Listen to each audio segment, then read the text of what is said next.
ස්වාමීන් වහන්සේ මේ අසරණීගේ කන්න ලව්ව මුදුව කරුණාවට ගන්නයි දුකට පිහිට වෙනවයි දැන වැරදි කෝටියක් වැරදි වලට සමාව දෙනවයි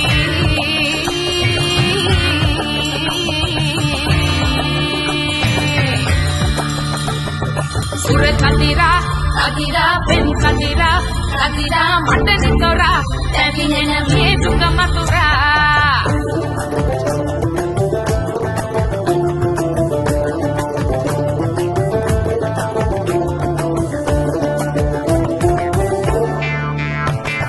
රූප සුන්දරියා වාගේ හැඩ නැතුවට රූප සුන්දරියා වාගේ හැඩ නැතුවට